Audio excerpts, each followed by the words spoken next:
लिख लिया बेटा पीछे केशव?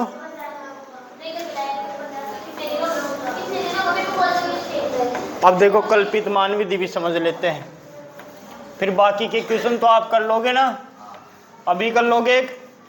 जो जो बताऊंगा वो कर लेना है ना, जो मैं करवा रहा हूँ उसी प्रकार के बताऊंगा। कौन से बता रहा हूँ अब? कल्पित मान विधि। एक विधि तो अपन ने कल भी सीख ली थी, वैसे दोनों एक बार फिर से बता देता हूँ। देखो बेटा,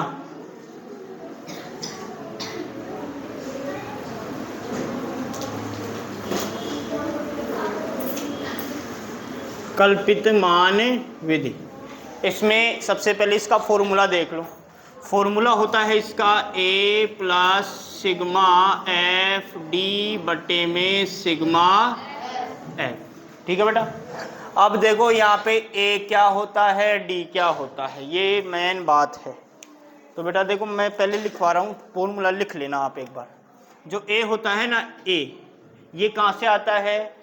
x की जो संख्याएं होती हैं, x के जो पद होते हैं उनको n माना जाता है, और उसमें जब 2 का भाग दिया जाता है तो क्या निकल के आता है? a। क्या कहोगे? x के पदों की संख्या में 2 का भाग देने से a निकलता है। बोलो, अब थोड़ी भूलोगे। अब x क्या होता है पता है ना सर? वर्ग अंतराल को क्या करते हैं? जोड़ते हैं, उसमें 2 का भाग देते हैं तो क्या निकल के आता है? x। और x के कितने पद हैं ये देखना है। कितने पद हो सकते हैं सर? या तो विषम हो सकता है या क्या हो सकता है? तो देखो बेटा n होते हैं या तो विषम या फिर, तो बेटा विषम में कैसे देखना है, सम में कैसे देखना है? विषम का मतलब जैसे आपके पास आ गया 5, क्या आ गया? तो आपको 2 का भाग देना है a निकालने के लिए। तो सर 2 का भाग दिया तो ये आया 2 पॉइंट, तो आपको लेना है इससे अगले वाला पद। 2.5 से आगे क्या आता है? 3। आपके पास देखो 2 का भाग दोगे तो 0.5 ही आएगा। आधा करोगे ना किसी भी विषम संख्या का, जैसे 7 का आधा क्या होता है? 3.5, तो 3.5। 9 का आधा क्या होता है? 4.5, तो 4.5। हमेशा 0.5 ही आएगा, तो 4.5 आएगा तो आपको कौन सा पद लेना है? 10.5 आएगा तो कौन सा पद लेना है? 11वां। समझ रहे हो ना? विषम में। और सम में तो सीधा सीधा लेना है बेटा, जैसे सम संख्या आ गई 8, 8 में भाग दिया 2 का तो क्या निकल के आया? 4। ये तो सीधा सीधा है, तो आपको चौथा पद उठा लेना है, तो ऐसे तो आ जाएगा a। अब बात करेंगे d की। d क्या मतलब क्या होता है? तो d का फॉर्मूला आपको मैंने कल भी बताया था, d बराबर होता है x माइनस a। तो सर d का फॉर्मूला हमने याद कर लिया है अच्छे से। x हम निकाल लेंगे, वर्ग अंतराल को जोड़ के 2 को भाग, और उसी को हम क्या करेंगे? n निकालेंगे, वहां से n बट्टा 2 करेंगे, a का मान आएगा, x में से a को कम कर देंगे तो क्या आ जाएगा? d आ जाएगा। ये किसकी बात कर रहा हूं मैं? कल्पित मान विधि। सर d क्यों निकाल रहे हैं? क्योंकि ऐप को किससे गुणा करना पड़ता है? d से। वहां पे x निकालते हैं क्योंकि ऐप को किससे गुणा करना पड़ता है? x से। यहाँ पे ऐप को किससे गुणा पड़ता है? d से। सर a क्यों निकाल रहे हो? क्योंकि d कहां से आएगा? जब x में से a घटाएंगे तो d आएगा, इसलिए सबसे पहले क्या निकालेंगे? a। समझ रहे हो ना? तो बेटा इसको हटा दूं अब मैं।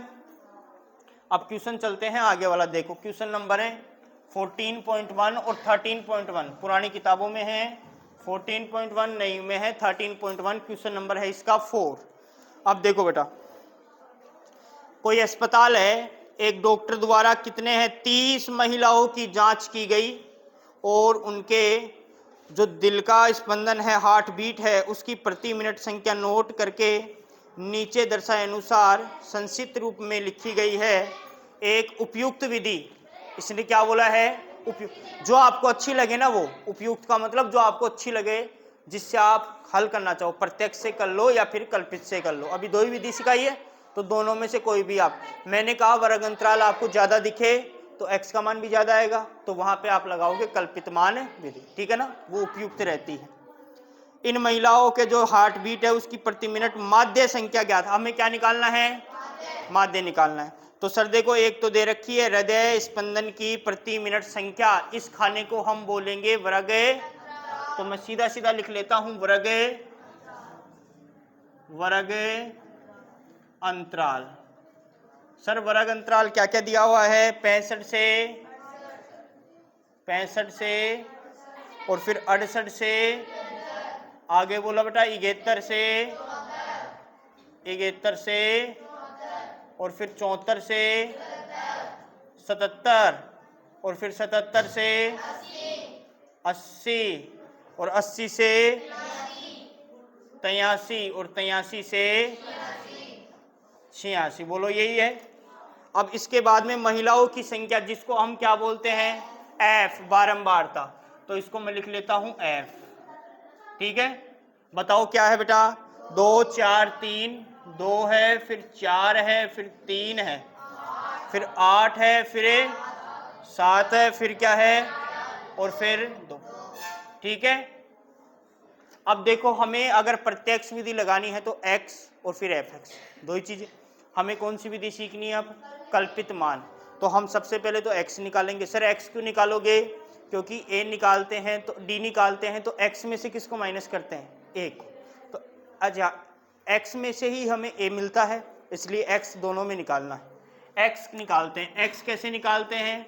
सर सबसे पहले वर्ग अंतराल को देखते हैं क्या है। 65 68 71 71 74 74 77 77 80 80 83 83 86। आपको दिख रहा है कितने तक का अंतर है? 3 3 का। सभी में अंतर है ना? तो सर हम 3 3 3 3 जोड़ देंगे, पहला तो निकाल लेंगे और 3 3 3 3 जोड़ते जाएंगे। 65 और 68 देखो, 60 और 60 120, 120 और 10 130, 130 और कितना बच गया भाई? 133। 133 में भाग दो 2 का, कितना आ गया? 66 पॉइंट। तो सर यहाँ पे आ गया 66 पॉइंट। अब सब में कितने ते का अंतर है? 3 3 का। तो 66.5 में अगर 3 जोड़ोगे तो कितना आएगा? 69.5 में फिर से 3 जोड़ोगे तो कितना आएगा? 72 पॉइंट। फिर 72.5 में जोड़ोगे तो, फिर जोड़ोगे तो, और फिर जोड़ोगे तो, और फिर जोड़ोगे तो, बोलो आ गया कि नहीं आ गया सबका? अगर निकाल के देखोगे यही आएगा। अंतराल सेम है तो आपको एक ही निकालने की आवश्यकता है, बाकी जो अंतर दिया हुआ है वो जोड़ते चलो बस। तो सर x आ गया। अब हम इसमें से a चुन लो सबसे पहले। a कैसे निकालते हैं? सर जो भी x के पद है उनको गिनो। 1 2 3 4 5 6 7। 7 है ना? विषम संख्या है, सम हो चाहे विषम हो, भाग किसका देना है? तो सर 7 में 2 का भाग देंगे तो 7 का आधा। 2 का भाग का मतलब क्या करना है? आधा। 7 का आधा कितना होता है? 3.5, 3.5, 3.5 लेना है, इसका मतलब कौन सा लेंगे? चौथा पद। तो सर 1 2 3 4, ये 75.5, ये क्या हो गया बेटा? a। ये क्या किसका मान है? a आ गया ना? अब क्या निकालते हैं? d। क्या निकालते हैं? और सर d का मतलब क्या होता है? x minus a। मतलब x में से किसको माइनस करना है? a को। सर पहला x कितना है? 66.5, माइनस करना है a कितना है? 75.5। तो बताओ कितना बचेगा? यहां से देखो, 5 में से 5 गया तो 0, 75 में से 66 5 बचा क्या? 5 70 4 3 3 6 3 3 9 बचा क्या? अरे 9 ही बचा ना। जैसे 75 है, 70 कब आएगा? जब 5 कम कर देंगे। और 70 में 66 कब आएगा? जब 4 कम कर देंगे। और 5 में से 5 चला गया 0, कितना आएगा? 9। तो लेकिन 9 कैसा आएगा? क्योंकि 66.5 कम है, 75.5 ज्यादा है। यहाँ पे 69.5 में से ये कम करेंगे तो कितना आएगा? 6 ही आएगा ना। और यहाँ पे कितना आएगा? माइनस का। और यहाँ पे तो, यहाँ पे कितना आएगा? और यहाँ पे, और यहाँ पे ऐसे आएगा ना। अब देखो बेटा d भी आ गया। अब निकालते हैं हम एफ डी। तो सर f तो अपने पास है, d भी अपने पास है। एफ डी का मतलब दोनों क्या करना है? गुणा करना। तो एफ डी निकालो बेटा। 2 नाम माइनस का है, 4 छिगे माइनस का, 3 तिया माइनस का, 8 को 0 से 7 तिया 4 छिगे 2 नाम, ठीक है। अब आपने कहा सर माध्य का फॉर्मूला क्या होता है कल्पित मान विधि का? ए होता है प्लस होता है सिग्मा एफ डी बट्टे में सिग्मा, यही होता है ना। अब सिग्मा एफ डी का मतलब जो भी एफ डी का मान है सबको क्या कर दो, टोटल कर दो।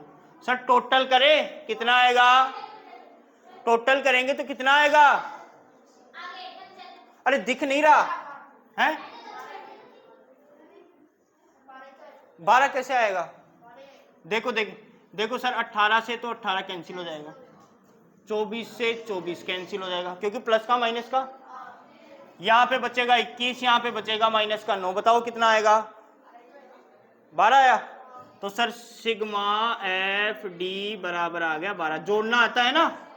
देखो बेटा माइनस वाली संख्या माइनस में जुड़ जाएंगी, प्लस वाली प्लस में, बाद में माइनस हो जाएंगी। तो आप कहोगे इनको जोड़ोगे, कैसे जोड़ते हैं? ऐसे लिखोगे ना, माइनस का 18 प्लस माइनस का 24 प्लस माइनस का 9 प्लस 0 प्लस 21 प्लस 24 प्लस 18।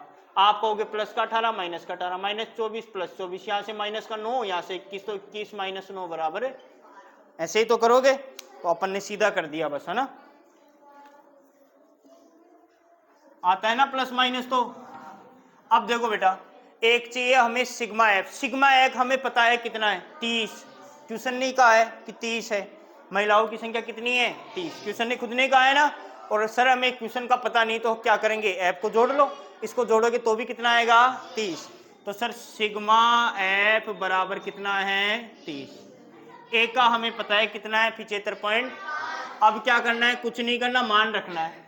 ए के स्थान पे रखेंगे 75 पॉइंट, रख दिया sir 75.5 plus sigma F D के स्थान पे बट्टे में सर कुछ नहीं है तो इसके नीचे देखो 0.5 है, मतलब पॉइंट के बाद में एक अंक है तो एक जीरो लगाएंगे। एक जीरो का मतलब क्या होता है? बोलो कोई दिक्कत? अब 10 का 30 का एलसीएम ले लेंगे और एलसीएम लेके दोनों को क्या कर देंगे? जोड़ देंगे। कटेंगे तो काट देंगे, नहीं कटेंगे तो रहने देंगे। ऐसे जोड़ के भी रख दोगे तो कोई दिक्कत नहीं, काटो तो काट देना, नहीं काटो तो मत काटना, जो भी आपकी इच्छा है। जोड़ना तो आता है ना सर। 30 का और 10 का एलसीएम कितना आता है? 30। कितना आता है? अब देखो 10 से कम 10 और 10 तिया 3 बार कटा। अब 755 को किससे गुणा करेंगे? 3 से। बताओ कितना आएगा? 5 तिया 15, 5 तिया 15 रेक 16 और 7 तिया 21 और 1 प्लस 30 से 30 कैंसिल, इधर आ गया 12। अब बताओ 22 65 में 12 तो जोड़ ही दोगे और फिर किसका भाग दे दोगे? तो आंसर निकल के आएगा कि नहीं? अब इतना काम तो कर ही लोगे ना आप। ये क्या निकल के आ गया बेटा? माध्य निकल के आ गया। अब देखो मेरी बात सुनो सर, प्रत्यक्ष विधि में हमें ज्यादा कुछ नहीं, x निकालना पड़ता है और फिर f को x से गुणा करना पड़ता है, फिर जो भी fx आता है उसको जोड़ना पड़ता है और जो भी f है उसको जोड़ना पड़ता है, दोनों को क्या दे देना है? भाग दे देना। सिर्फ कल्पित मान विधि में क्या करना पड़ता है? x निकालना पड़ता है, फिर x को गिनते हैं, गिनने के बाद अगर विषम संख्या आती है तो पॉइंट के आगे वाली संख्या लेते हैं, अगर सम संख्या आती है तो वो का वही ले लेते हैं। अगर यहाँ पे 8 आता तो चौथा ले लेते अपन, क्योंकि 8 में 2 का भाग 4 बार। तो a का मान निकालना है, फिर इसके बाद d का मान निकालना है। d कैसे निकलता है सर? x का जो भी मान है उसमें से जो a का मान आया उसको माइनस करते हैं। यहाँ पे x का मान 66.5 था, a का मान था 75.5, x का कम था a का ज्यादा था तो आंसर माइनस का। जैसे जैसे नीचे आते गए मान बढ़ता गया तो किस में आ गया? प्लस में। फिर एफ डी निकालते हैं। एफ डी, एफ दिया हुआ है, डी अपन ने निकाल लिया। एफ डी का मतलब दोनों गुणा करना है। माध्य का फॉर्मूला क्या होता है sir? a plus sigma F D बटे में सिग्मा एफ। ए का मतलब जो अपन ने निकाला था वो, एफ डी का मतलब सिग्मा एफ डी का मतलब जो भी एफ डी का मान है उन सबको जोड़ दो, सिग्मा एफ का मतलब जो भी एफ है उस सबको जोड़ दो। दोनों को जोड़ते कैसे हैं? जब भी बेटा बट्टे में संख्या आती है जोड़ते कैसे हैं? एलसीएम लेके। एलसीएम ले लो, दोनों का जोड़ दो। जोड़ना तो आता ही है, बोलो कर लोगे? कर लोगे क्या? कर दिया ये तो। बस इन दोनों को जोड़ के भाग ही तो देना है 30 का।